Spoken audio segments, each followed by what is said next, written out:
Peaceful Lakefield. They say you don't really know a town until you've spent a lifetime walking its streets.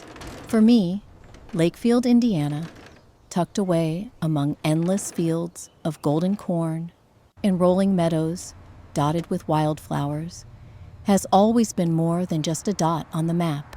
It's the place that has shaped every thread of who I am. I was born in Lakefield 42 years ago, in a small brick hospital by the river. My earliest memories are painted with scenes of the Midwest. The distant whistle of a freight train at dusk, the hot, sweet scent of hay drifting on the summer breeze, and the familiar clatter of porch swings as neighbors greeted one another after church. That sense of routine and belonging, the way people waved from their pickups or stopped to chat at the local diner, is what truly set Lakefield apart. It's the sort of place where everyone knows your name, as well as your parents' names, and likely your childhood mischief too. My house sits at the quiet end of Maple Street. It's an old, two-story place with wide front steps and a porch that catches the gentle morning sun just right. A house that's seen birthday parties, snowball fights, and more than its share of family dinners. Maple trees, tall and ancient, line both sides of the street, their branches arching overhead to form an emerald tunnel in summer and a riot of color in the fall. Growing up, I couldn't have imagined a safer or more welcoming world. The rhythm of life in Lakefield is comfortably predictable. Storefronts never stay vacant for long. The church bells still ring every Sunday. And during the long, frozen winters, neighbors band together to shovel sidewalks and deliver soup to anyone whose lights had gone out in the storm. You could always count on finding my best friend greeting customers at the bakery, her laugh echoing over the hiss of the oven, or running into old Mrs. Thompson shearing her rose bushes with the same determination she's shown for the past 30 years. I carry with me the memory of summer fairs, when the entire town would gather for lemonade and pie contests, and fireworks would light up every child's eyes. The memories of softball games and picnic lunches, school dances held in the gymnasium, homemade signs cheering on the high school team.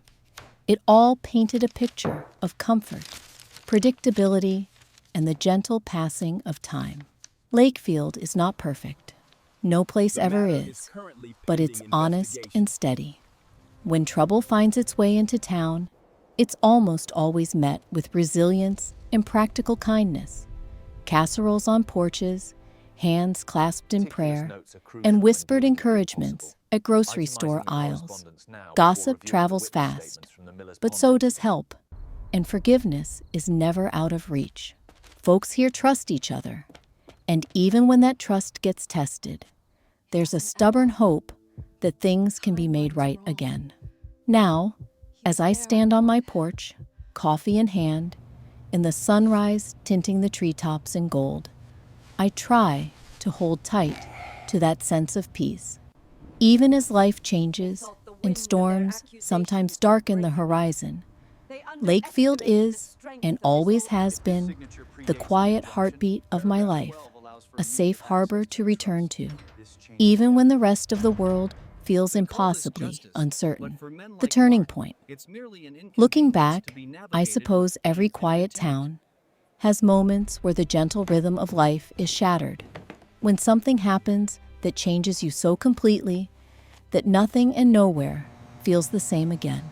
That moment for me began on a chilly, overcast afternoon 3 years ago, when I first heard the word cancer, spoken by my older sister's trembling voice. Emily had always been the stronger one, the laughing, busy, take charge older sister, who seemed to have endless energy. She was a nurse at Lakefield Clinic, a regular at church, and somehow managed to make homemade cinnamon rolls for every bake sale the PTA dreamed up. But that day, seated at our grandmother's old kitchen table, with rain tracing lines down the window. Perhaps too obvious. Emily looked so But small, if the truth is her here, hands shaking we have to look. as she tried to explain the diagnosis. From that afternoon, time seemed to slip into another gear. I found myself at the hospital more than at home, watching doctors and nurses come and go in a blur of pressed uniforms and careful words. I was determined to support Emily and be there for Sam and Lily, her two kids, bright, sensitive children who adored their mother and looked to me with wide, frightened eyes whenever someone whispered in hushed tones. Emily's decline was swift. The energetic woman who used to run circles around me was soon too weak to get out of bed. I still remember the soft lamplight in her bedroom, the hush that hung in the air. Sometimes, in the darkness before dawn, we whispered together about the future. She confided her fears for the kids, how she worried Sam would struggle without a mother's touch, how Lily still needed bedtime stories and someone to braid her hair. I told her I'd take care of them as my own. My promise wasn't just words.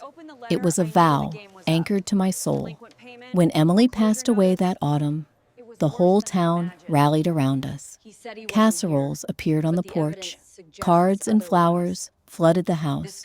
I held Sam and Lily as they wept and bit back my own tears, determined to be their anchor in the storm.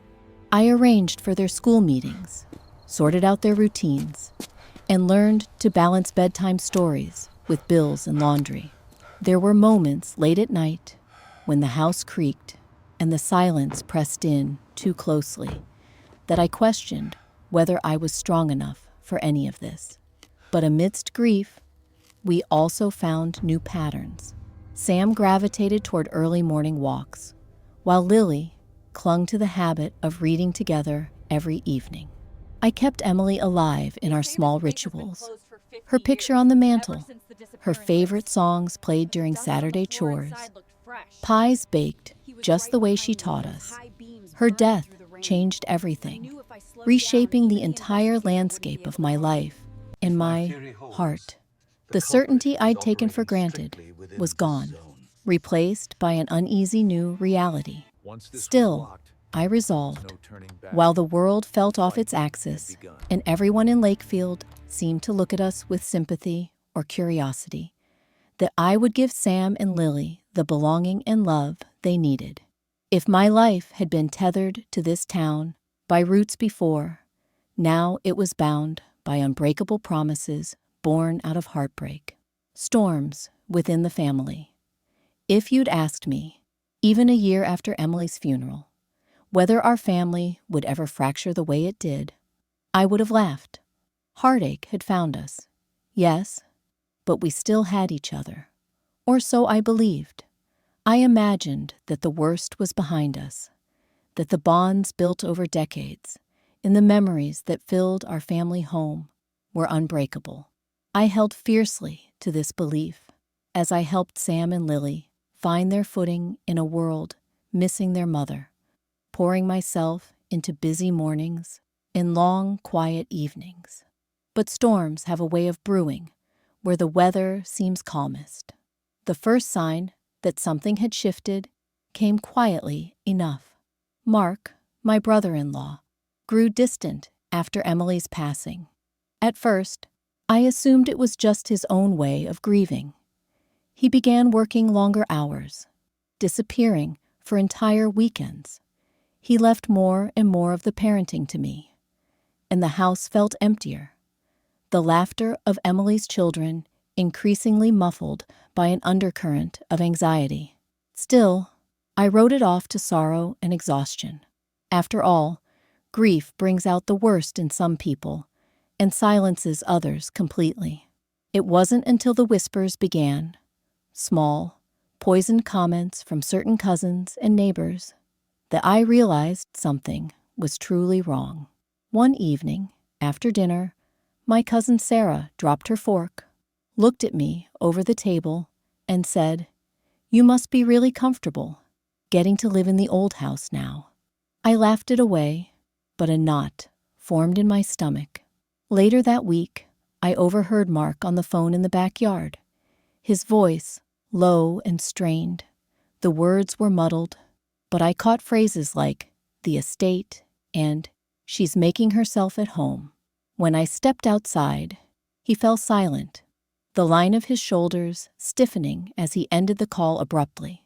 The tension grew, and I noticed small changes around the house.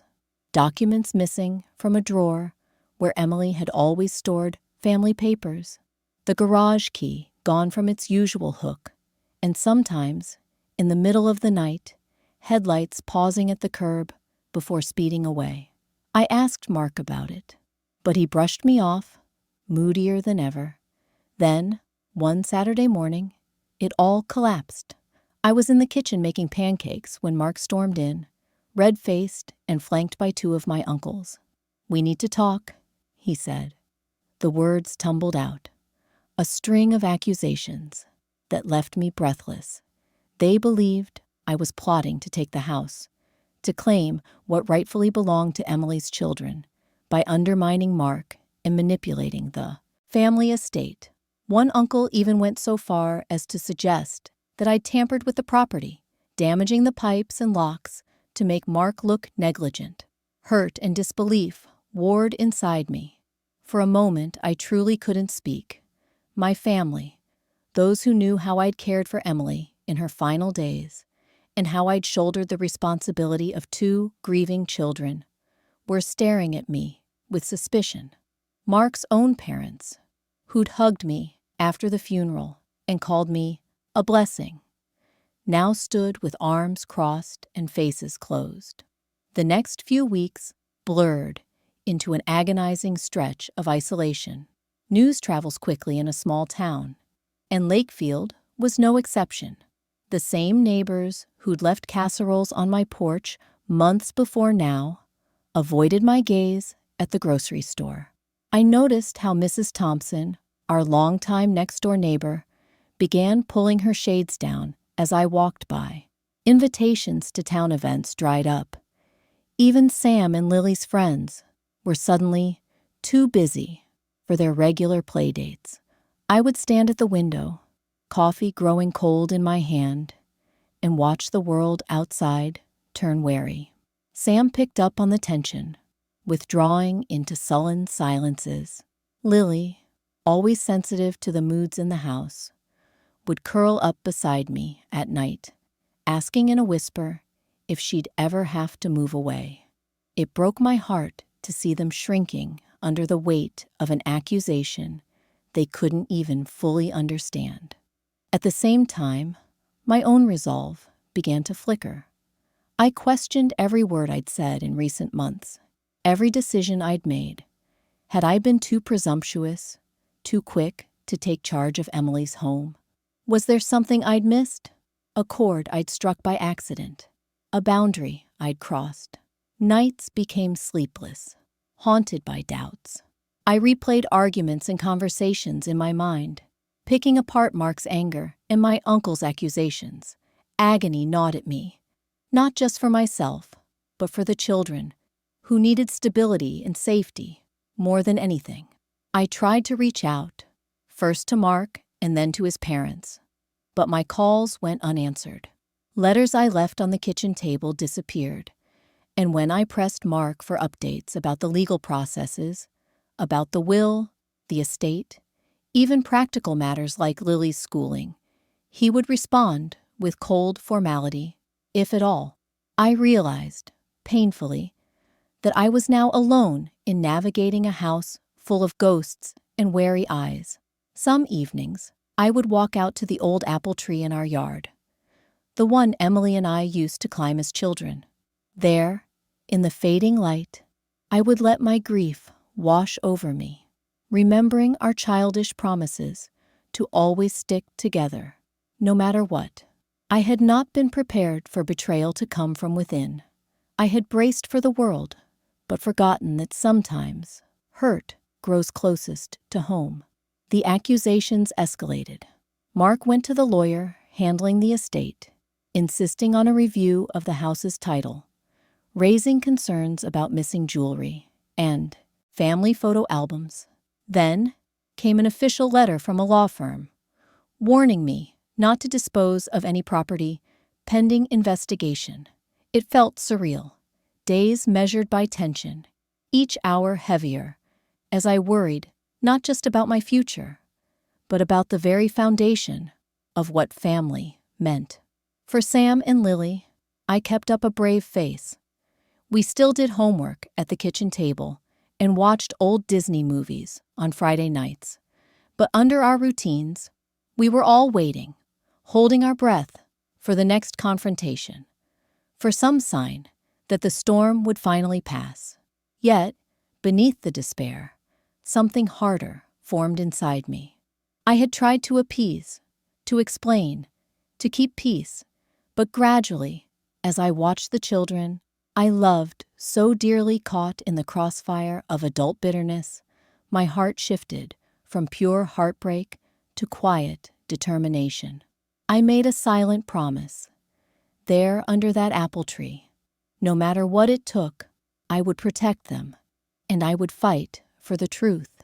I would not allow the bitterness of others to define Emily's legacy or the future of her children. And so, as Lakefield gossiped and the walls of our house seemed to close in, I began to watch more closely, taking careful notes, saving every piece of mail, every receipt, logging who came and went at odd hours. I built my resolve day by day, stone by stone, under the silent watch of the maple trees outside. Little did I know then just how far the roots of resentment had spread through our family, or how much strength I would have to find within myself to weather the storm that had settled, relentless and cold, over our lives. But I also knew, clearer than ever before, that love, real love, chooses to stand its ground. And I was determined that no matter how hard the wind howled, I would not be moved. Tragedy and suspicion. If grief cracks open the heart, so more of the world can find its way in. Then suspicion shatters it entirely. It lets in only cold, judging winds. That's what I learned during the bleakest months following my family's unraveling. What started as tense whispers and sidelong glances soon metastasized into open mistrust, and every gesture of mine, no matter how innocent or well-meaning, was viewed through a lens of doubt. The first time I truly realized things had changed, it almost seemed trivial. I was at the Pruitt's grocery store, standing in the checkout line with a cart full of groceries, milk, apples for pies, Sam's favorite peanut butter, the cleaning supplies we'd been out of for days. Mrs. Pruitt herself was ringing up my items, a kindly woman, usually the type to ask after your health and offer up weather predictions. But today, her smile was tight. Her eyes darted from my face to the bottle cleaner in my basket. When I tried to chat, her answers were brief, almost cold. As she bagged my groceries, I noticed she double-checked the register slip. When I got home, I realized she'd shorted me $3 in change. If it had been any other time, I might have brushed it off as a mistake. But given the state of things, I couldn't help but wonder, did she suspect me of something? Or was she just pulling away like everyone else? This pattern repeated everywhere. At church on Sundays, I found myself sitting alone in a pew, the once friendly smiles of my fellow parishioners replaced by polite nods and lowered gazes. At the Lakefield Library, where I'd volunteered for years, the librarian, Mrs. Henson, asked if I could take a break from the children's reading group until things settled down. Even the postman, who'd always slipped catalogs neatly under the doormat to protect them from the rain, began leaving letters at the very edge of the porch, as though wary of getting too close. But perhaps hardest of all was the silence from those I'd once considered family. My own cousins stopped inviting Sam and Lily to birthday parties. Uncle Leo, who for years had shared Sunday suppers with us, drove past my house without waving, eyes trained forward. More than once, I overheard my name whispered behind closed doors or caught in snippets of conversation that abruptly stopped when I entered a room. The shift in Mark was the most painful. At first, he was just withdrawn, but now he was openly distrustful, asking to see receipts for every repair or purchase I made for the children in the house. He set up an inventory of the household items under the guise of protecting the kids' inheritance and questioned me if he thought anything was out of place. There were locks on rooms that had never needed them before, and files that once sat out in the open now disappeared entirely from the old roll-top desk in the den. At night, the house felt much too big for just the three of us. I would sit at the kitchen table, sorting through bills and school notices under a single dangling bulb, my mind replaying conversations and moments, picking apart my own behavior. Had I been too quick to step into Emily's role, too comfortable in her space? Was I truly acting for Sam and Lily? Or had the others, Mark, my uncles, even Mrs. Pruitt, seen something selfish in me? I could not see myself. The questions roiled inside me, feeding on every real and imagined slight. A favorite mug of Emily's, chipped and faded, went missing from the cupboard. Was it just misplaced? Or had someone taken it to prove a point? Lights flickered in the hallway one night, and the next morning, Mark asked if I had been checking on things. His tone careful, but weighted with accusation. A small leak appeared beneath the sink. A simple fix. But the same day, Mark asked to see the toolbox receipts, just for the records. The children felt it too, in ways that broke my heart. Sam, usually cheerful and eager to please, became quiet and withdrawn. He no longer asked friends over after school and took to spending long hours in his room, sketching in his notebooks or listening to music, with headphones clamped tight over his ears.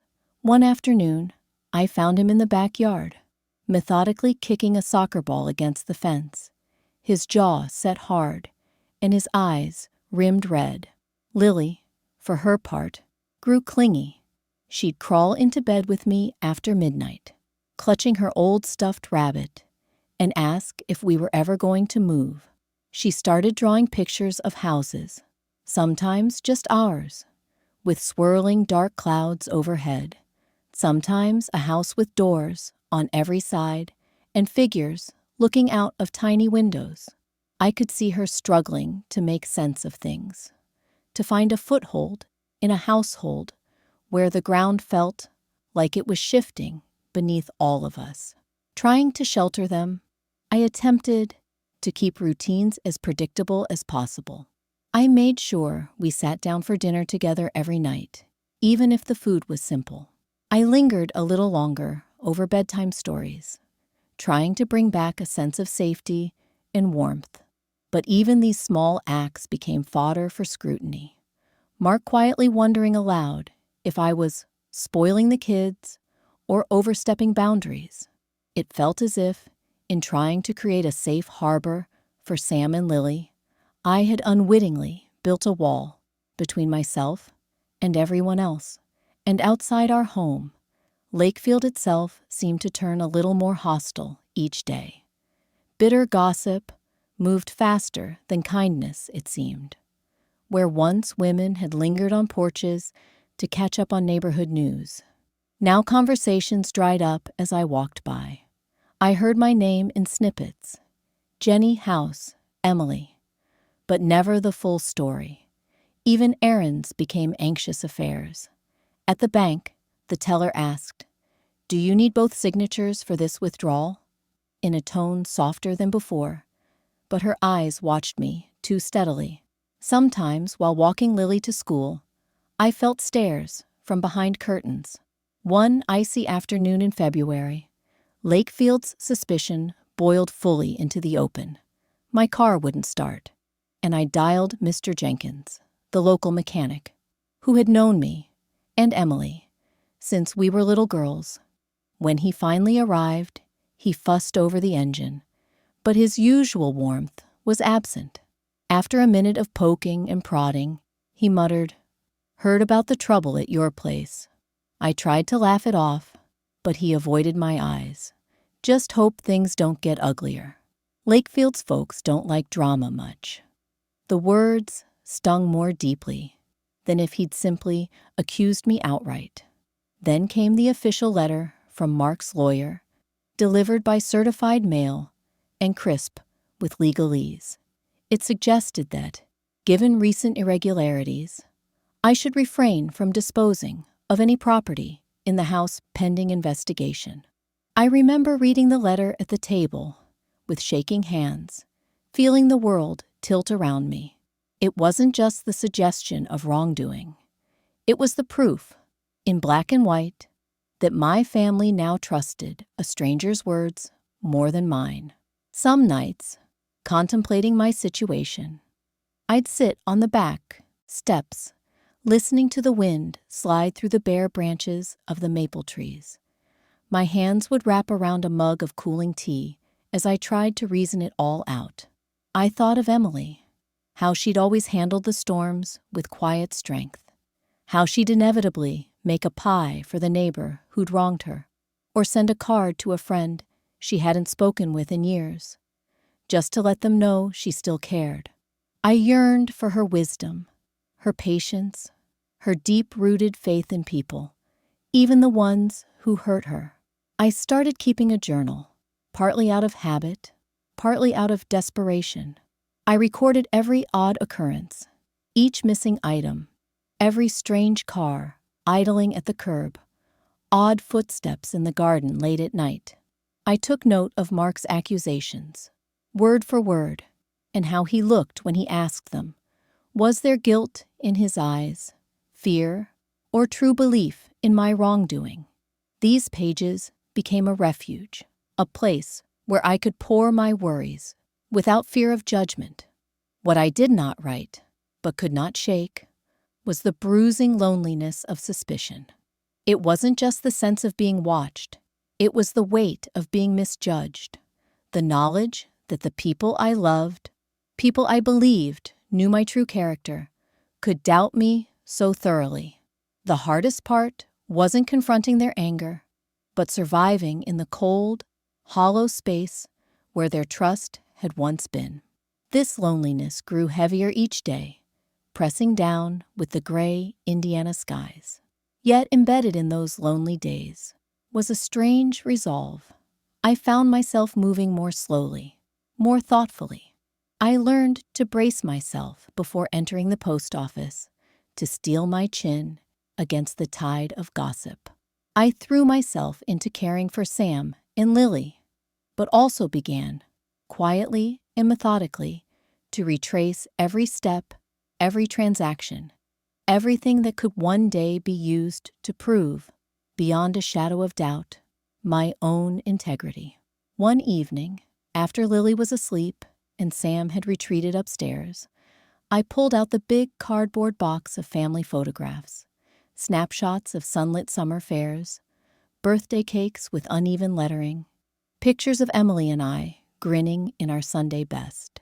As I sifted through them, I tried to remind myself that the story between those images was still true, even if right now the world seemed determined to rewrite it.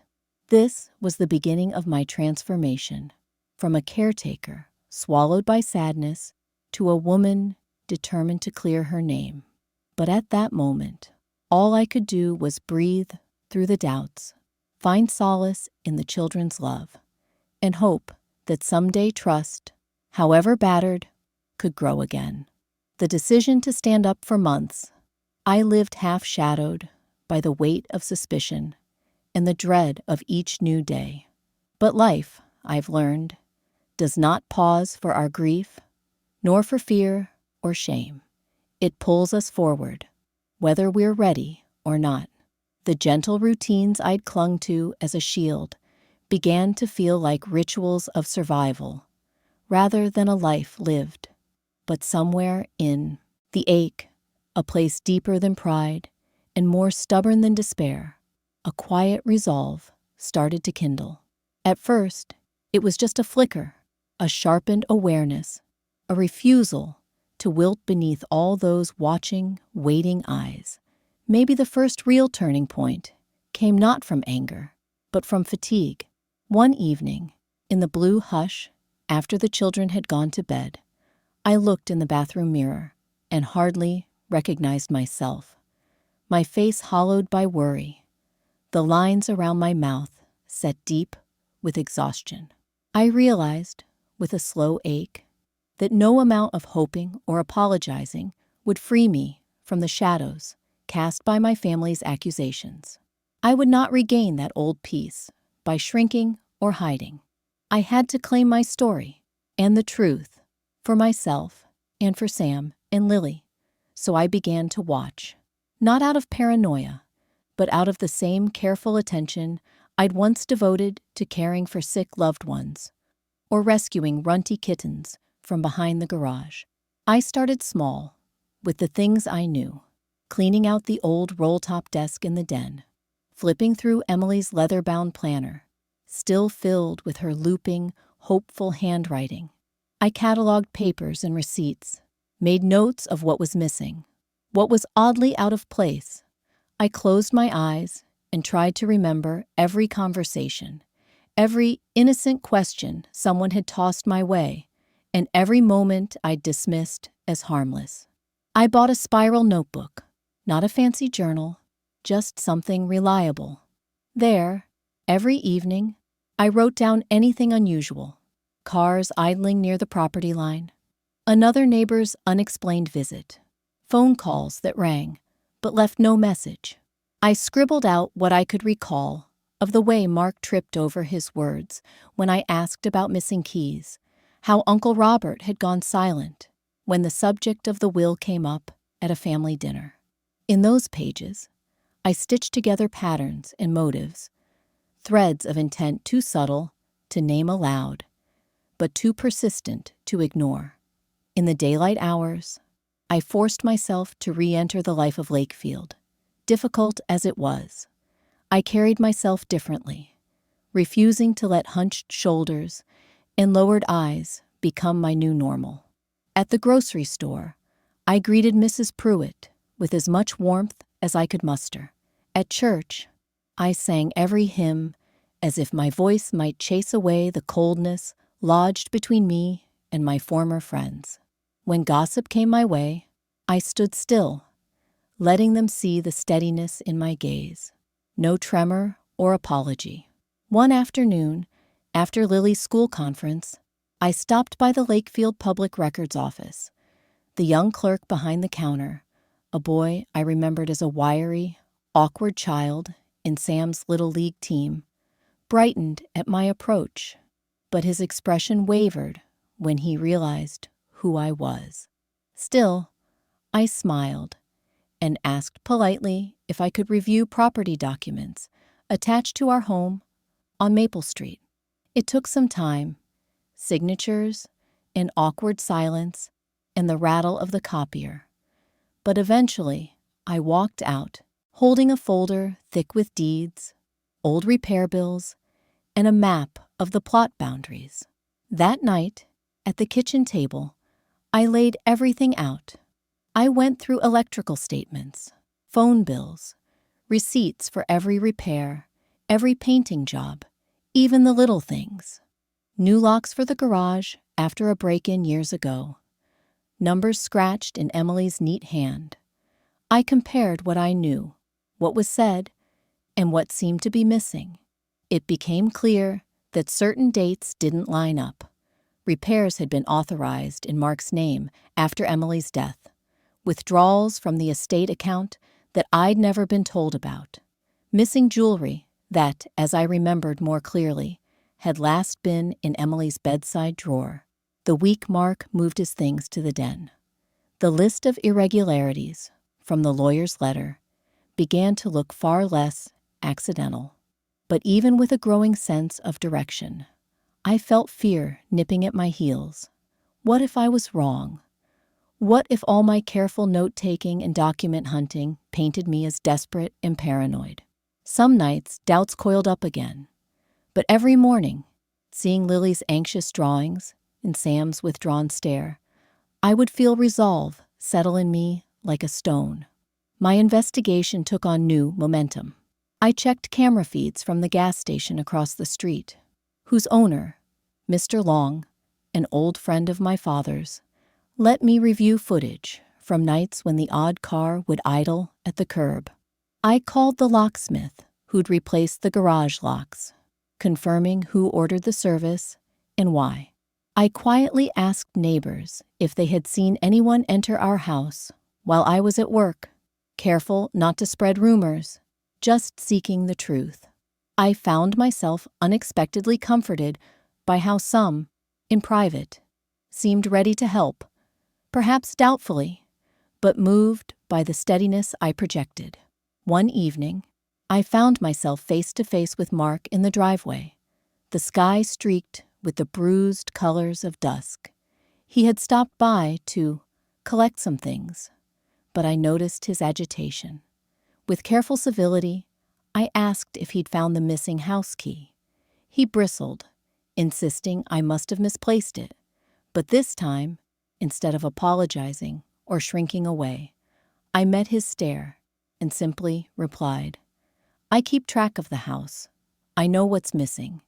It wasn't an accusation, just a statement of fact, but his posture shifted, just a bit. For the first time, I saw uncertainty flicker in his eyes. From then on, I refused to engage on his terms. When another letter from the family lawyer arrived, this one bristling with legalese about ongoing inquiries, I responded, courteously but firmly, with every record I'd gathered, every receipt and document supporting my stewardship of Emily's legacy. I sent scanned copies to the estate lawyer, asking for clarifications, requesting a formal accounting of handwritten inventories, and a review of whoever had accessed funds or valuables. Each day, I felt both smaller, shrunk by the effort and stress, and somehow larger, more whole. I was no longer cowering in the face of suspicion, but standing upright on my own 2 feet, building my defense not out of bitterness, but of quiet conviction. Gradually, small shifts occurred around me. Mrs. Henson at the library, having heard through her own networks of my patient quest for truth, left a plate of muffins on our porch, a truce of sorts. The letters from the lawyer became more measured, now requesting clarification instead of delivering accusations. With every returned phone call, every answered email, I reclaimed a little more space for myself and my dignity in the community.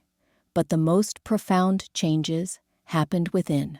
I started waking up each morning, not with dread, but with intention. I prioritized my health, eating breakfast instead of skipping meals out of anxiety, taking time for walks in the crisp Lakefield air when the sun was slow to rise. The world seemed less against me and more a place where uncertainty could simply be faced, squared up to with open eyes. And all the while, I remembered who I was fighting for, Emily, whose gentle wisdom and careful records had given me tools to uncover the truth. Sam and Lily, whose futures depended on seeing an adult they loved stand tall against injustice. And, in a way, for myself. For the girl who'd grown up trusting Lakefield's sun-dappled streets and needed to reclaim her own sense of belonging. As the weeks passed, something else unexpected happened. The children, sensing that I'd changed, began to change too. Sam started spending more time at the kitchen table, pushing aside his headphones, and even asking questions about the family's history. Lily would linger before bedtime, listening to me explain, gently and honestly, how families sometimes suffer from misunderstandings, but that love means working bravely through the hardest of days. One Sunday, as we drove home from church, where, for the first time in ages, the pastor paused to ask after Lily by name, I felt a tired kind of happiness. We were not through the storm yet, but we were no longer cowering. We were moving forward, step by stubborn step. Throughout it all, I knew I still had hurdles to clear. Evidence alone might not heal old wounds, and restoring trust would never be as simple as sharing a pie or singing a hymn, but standing up for myself, day after painstaking day, was not an act of vengeance. It was a reclaiming of dignity, a quiet refusal to let suspicion and bitterness write the end of our story. The night I finally placed the last of my documents in a neat folder, ready for whatever the estate hearing would bring, I took a moment to sit quietly on the front porch, watching the wind move through the old maple trees. I breathed in the familiar air, heard the distant echo of a train whistle, and felt peace, not the naive kind that expects life to be gentle, but the sturdy, hard-won peace of a woman who knows her own truth and is not afraid to stand up for it. In that stillness, I realized something fundamental. While I could not control the hearts and minds of others, I could claim my own actions, my own character, and shape the world inside my home for those who still looked to me for courage. For the first time in many months, that was enough. Because standing up, I learned, does not always mean making grand gestures or winning over the crowd. Sometimes it is nothing more and nothing less than refusing to surrender to those who doubt you, who twist your love into suspicion. It is living every day upright, eyes open, heart steady. It is protecting what is worth protecting, no matter the cost. And so, quietly but unmistakably, I chose to stand, exposing the truth. When you live in the kind of town where secrets rattle around for years, like loose coins in a drawer, exposing the truth is never as simple or as clean as you might hope. Evidence can be slippery, memories grow muddied, and even the kindest faces can turn away in discomfort when truth threatens to upend what's familiar. Yet, as winter melted into the first muddy hints of spring, I knew I was running out of time and patience to let rumors and suspicion dictate the fate of my life and Emily's children. It was time to bring everything into the open, come what may. All those months of careful note-taking, cataloging bills and receipts, and quietly cross-checking every excuse and timeline had reshaped me. Where once I'd moved through my days cautious and apologetic, I found my movements growing steadier, more deliberate. Anger flickered in me sometimes, usually late at night when exhaustion sharpened my fears.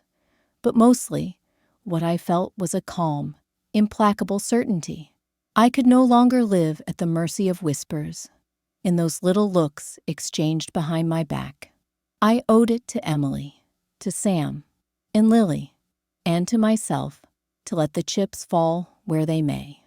My investigation, for lack of a better word, came to feel almost like a second job, one I never asked for, but which demanded every bit of my patience, intelligence, and resilience.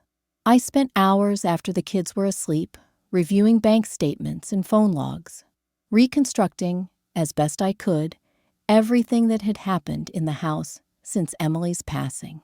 Quietly, I started reaching out, first to the estate's lawyer, then to the bank manager, who, after some initial hesitation, agreed to walk me through the complex web of withdrawals that had occurred in the months after Emily died. I learned how to read legal jargon, how to match service requests to dates, sometimes finding some authorized late at night or from unusual phone numbers. I even encouraged the kids to listen and remember details. Lily, with her sharp memory, would sometimes recall exactly when a neighbor popped by, or when Mark took a stack of old boxes to storage, What surprised me most was not just the gaps I uncovered, but their clumsiness. I realized Mark and my cousin, Dennis, the only other adult with a key to the house, had orchestrated several repairs and documented break-ins on days when I was out with the children. The so-called break-ins, I realized, always resulted in something small but significant being reported missing. A family photo album here, an old piece of jewelry there, all of which subtly shifted blame toward me, the one left managing the home. Even more damning, I uncovered text messages, stored in a backup on Emily's old phone, untouched in the back of her dresser drawer. There, I found exchanges between Mark and Dennis, discussing making sure Jenny looks suspicious and making reference to the lockbox, which had supposedly been reported missing to the lawyer. That was the same lockbox I'd found behind a pile of cleaning rags in the basement only a week before, containing family heirloom jewelry and several old bonds with Emily's maiden name. The final piece fell into place one breezy Wednesday afternoon. After school, I stopped by the small security kiosk at the gas station where, months ago, Mr. Long had let me review grainy nighttime footage of cars idling on our street. That day, he handed me a thumb drive with weeks' worth of security videos. I wasn't expecting much, just the usual parade of headlights and neighborhood walkers. But there, as clear as day, I saw Mark and Dennis skulking around the side of the house, both entering through the garage, carrying nothing in but emerging with boxes tucked under jackets. The date and time matched exactly with when Mark had reported to the lawyer a supposed robbery and suggested that I might have accidentally left the doors unlocked. Cold anger settled in me. No more doubts, only facts. The question was how to bring the truth out into the light. I weighed my options carefully. In a part of the country where family names meant almost as much as deeds, and where folks preferred to solve problems privately, airing such dirty laundry was never easy. But I was beyond pride. It had become a matter of survival and of protecting Sam and Lily from future manipulations. I gathered every piece of evidence into a thick folder: bank statements, repair authorizations, copies of text messages, and the crucial security footage.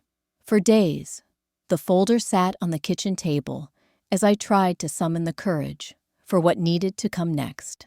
My meeting with the estate lawyer was surprisingly unremarkable in the beginning. Mrs. Chalmers, always meticulous, asked after the children as she poured us both tea. When I wordlessly slid the folder across the table, she regarded me with a flash of concern, but like a true professional, began to review the material with careful eyes. I watched her color change as she scrolled through the messages, and then froze when she reached the time-stamped footage. "I think we need to get the authorities involved," she said quietly. There was no alarm in her voice, only the flat certainty of a person who understands grave matters when they see them. Going to the police was a process filled with as much humiliation as relief. The detective I spoke with was methodical, asking me to recount, step by step, the timeline of every event. I handed over my journal, the folder, even the battered lockbox. He asked about Mark and Dennis with an air of disbelief, as though it was hard for him to imagine that good Lakefield folks would stoop so low. But the evidence, hard, undeniable, spoke for itself. Procedures followed, statements given, evidence collected, and, unlike gossip, truth finally began moving, slow but unstoppable, through the veins of our small town. Still, I knew how rumors could distort facts, and so I resolved to tell Sam and Lily myself, gently but honestly, what had happened and what the next days might hold. That night, as rain lashed the windows, The three of us sat huddled on the worn living room couch. I told them, in careful words, that sometimes even people close to us can make mistakes, that not everyone knows how to handle loss and anger, but that none of what had happened was their fault. I'd like to say there was a sense of relief at home immediately, but in truth, we all felt only exhausted and exposed. The next days blurred together. Official interviews, Mark sending terse texts demanding to talk privately, and a parade of curious neighbors, wondering aloud why a squad car had visited our driveway that morning. When word broke, the response was what you'd expect in a rural town. Shock, murmuring, some neighbors offering tight-lipped apologies for having doubted me, others refusing to meet my gaze. But the energy shifted, a palpable sense that the fever of suspicion fanning around me and the children was finally breaking. The legal process was slow, but the outcome was as fair as I could hope. The authorities found Mark and Dennis culpable, their actions not only undermining the estate, but also cruelly, deliberately sowing discord where there had already been too much pain. Their confessions, reluctant and defensive, did nothing to sway the facts. Ultimately, the will was honored as Emily intended, and I was officially recognized as co-caretaker for Sam and Lily, with the house and its contents protected until the children came of age. It was only after that storm had passed, the paperwork signed, the final meeting at the courthouse concluded, that I fully allowed myself to breathe again. For the first time in what felt like years, I walked down Maple Street without flinching from the neighbor's eyes. Mrs. Pruitt pressed a loaf of bread into my hands at the market. Old Mr. Jenkins fixed my car's rickety starter and told me, "We should have had more faith in you, Jenny." Even Mark's family, stiff with apologies and red-eyed from embarrassment, offered to support the children's future however they could. But what mattered most were Sam and Lily. The change in them was gradual, but real. Sam went back to playing soccer and messing around in the garage, his sketches returning to bright colors. Lily filled her pictures with sunshine and flowers. No more dark clouds hovering over our house. Some wounds would take years to close. But as I watched the two of them sharing old stories of their mother on the porch, laughter finally returning, I understood the true weight of what we had survived. If there is a lesson in all of it, it's not just that truth comes out, or that justice eventually catches up. It's that the courage to stand up, to expose what others would rather hide, has a ripple effect. It reshapes not only how others see you, but how you come to see yourself. I had been bent by grief and scapegoated by suspicion, but I was not broken. I had learned to fight not only for my own name, but for my family, for belonging, and for what Emily would have wanted: honesty, hope, and a home filled with laughter, not shadows. Now, when I look at the place I call home, I see a town where trust must be earned, and sometimes re-earned. I see scars, but also the resilience to begin again. And I see, more clearly than ever, that sometimes the bravest thing you can do, the only thing, when all the world is content with the comfortable lie, is to stand in sunlight and open your hands, letting truth do the work that only it can. Change and growth. There's a saying I heard once that I never quite understood until now. Where wood is scarred, it hardens. Sunlight, no matter how late, can still coax green from an old branch. After all that happened, after the storm and the clearing of clouds, life in Lakefield didn't snap back, but inched forward, ring by ring, as a tree grows after being struck by lightning. My vision of home had always been colored in nostalgia's golden tints. Now, the colors were more complex, sometimes harsher, but truer in ways I never expected. When the dust of accusation settled and the truth stood undeniable, it was tempting to believe everything could once again be simple. But anyone who has suffered knows that nothing is ever as it was. Healing doesn't mean forgetting. Growth is not a return to innocence, but a learning to live with full awareness, brittle places and all. That lesson ran through every corner of our house, every familiar street in Lakefield.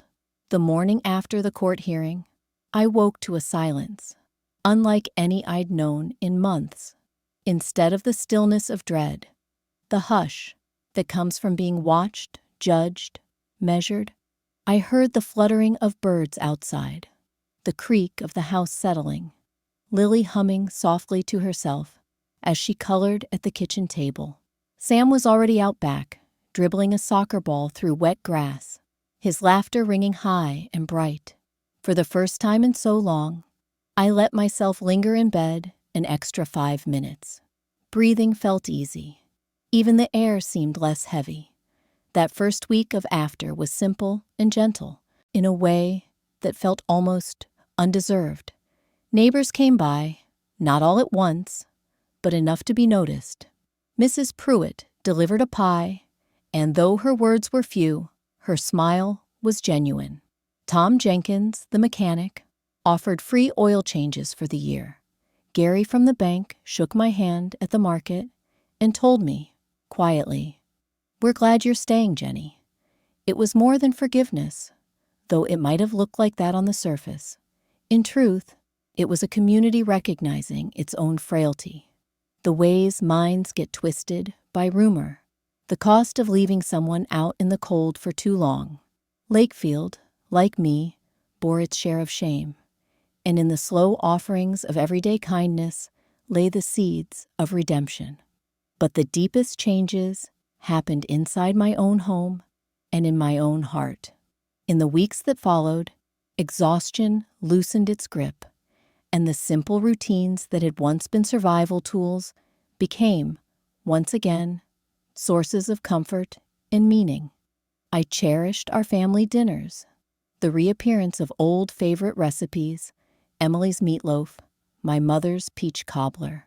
Sam and I set up his train set in the living room again. Lily, who had all but given up asking for bedtime stories, now begged for 2 each night, her head nestled on my shoulder as the words soothed her to sleep. I also found myself drawn into new habits I never would have guessed. On Saturday mornings, I started walking to the edge of Lakefield, through wildflower fields that I'd ignored for years. Sometimes Sam came with me, sometimes Lily, more often just me in the hush of my thoughts. There, in open places where nobody asked questions and the sky felt impossibly tall, I let myself remember everything and grieve whatever innocence I'd lost, but also marvel at what I'd discovered in myself, the stubbornness, the capacity to endure, and yes, to forgive. Forgiveness, I learned, wasn't something grand or sudden. It was 1,000 small decisions, a willingness to meet Mrs. Thompson's eyes at the post office, to let old slights slide off my back during church socials. It was recognizing that just as I'd been doubted, I had my own moments of mistrust, of lashing out, whether for protection or pride. Healing was messy and required a humility I hadn't known I possessed. This also meant adjusting my understanding of family. Mark and his side kept their distance, which for a while suited us all. But eventually, we found tentative ways back to civility. One afternoon, Mark showed up on my porch with Lily's rain boots she'd left at his place. We talked. The words weren't easy, but there was a raw honesty, as we both admitted to our failures. For Sam and Lily's sake, we built a routine that, if not warm, was at least stable, reliable, built on the unspoken commitment that the children's peace mattered most. Emily's legacy, imperfect as it was now, had not entirely fractured. There remained a web of memory and obligation that tethered us, quietly, together. I saw change most clearly in Sam and Lily. Grief had made them old, wise beyond their years. But with safety returned, they found ways to be children again. Sam took up art with fresh ferocity, his drawings brightening from stormy grays to yellows and blues. He joined the local soccer team, where for the first time in ages I heard him joke with friends. Lily, once silent at school, now ran through the house, narrating unfamiliar stories, fairy tales and dreams that seemed to pour out of her. Lily asked tough questions about trust, about loss, about how grown-ups can be both good and make terrible mistakes. To each, I answered honestly, never hiding the shadows, but always pointing toward the light. Through it all, I came to see my own journey, not just as an endurance test, but a process of transformation. I learned to ask for help, not out of desperation, but because I realized true resilience grows best in a web of care. I resumed volunteering at the library, and though some folks still eyed me with caution, Mrs. Henson soon had me back running story hour for the children. I felt the old embarrassment every once in a while when parents hovered nearby, uncertain. But each week, one more mother smiled my way, one more father waved at Lily, another child tugged at my sleeve for an extra story. Acceptance and trust regrew slowly, but genuinely. Self-acceptance was harder. There were nights, long after the children had gone to bed, when the old doubts returned. The accusations, the isolation, the pain of betrayal, those weren't erased by facts, by cleared names, or well-meaning gestures. Yet with time, instead of flinching from those memories, I began to gather them up. I understood that survivor's pride isn't about being unscarred, but about weathering the injury and loving yourself anyway. My voice grew firmer, my boundaries clearer. I spoke up in town meetings, where once I would have listened meekly. I learned to say no when my plate was too full, to say yes to invitations that felt genuine, not compulsory. Some lessons were subtler, arriving in solitude or through the children's eyes. I realized I would always measure my actions by what Emily might have done, but I no longer felt weighed down by her example.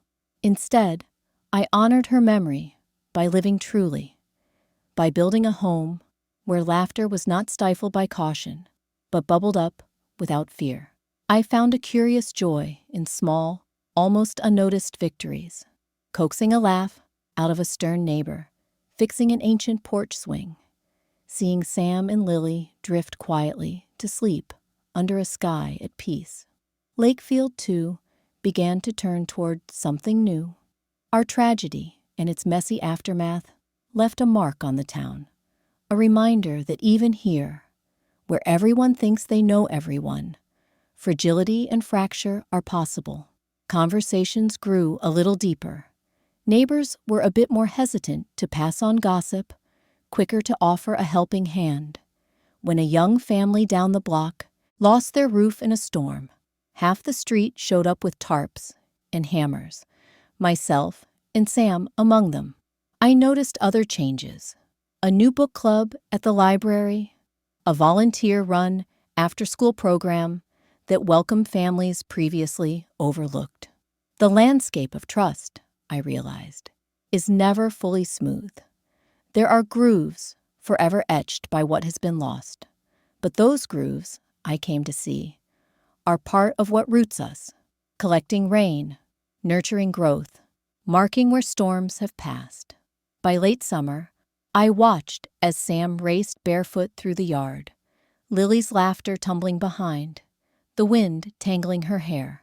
I realized I no longer counted days by how long it had been since the storm, but by the small, ordinary joys that punctuated our new life.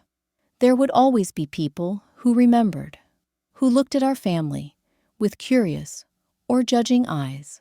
But their stares no longer carried the power to undo me. I had discovered, through struggle, shame, and quiet victory, that dignity is not bestowed by others, but claimed from within. One crisp evening, as the sun bled orange behind the maple trees, I sat on the porch with a mug of tea, watching dusk shimmer through the branches. Lily climbed into my lap, Sam leaned against the rail, and together we talked about everything and nothing. About school, about the house, about their mom. There was grief in those moments, but also gratitude. I tucked it all away, the sorrow, the joy, the lessons hard won. Change had come, yes, and at great cost. But what grew in place of what was lost was something hardy and wholly our own. Growth is not just moving forward, but integrating every wound and lesson, shaping them into wisdom. I had learned what it meant to fight, and more importantly, what it meant to forgive others, the world, and myself. In that twilight hour, I made peace with our new story. A story tinged with pain, yes, but also with hope, connection, and the quiet promise of tomorrow. For once, I felt ready to meet whatever sunrise might come, changed not in spite of what I'd endured, but because of it.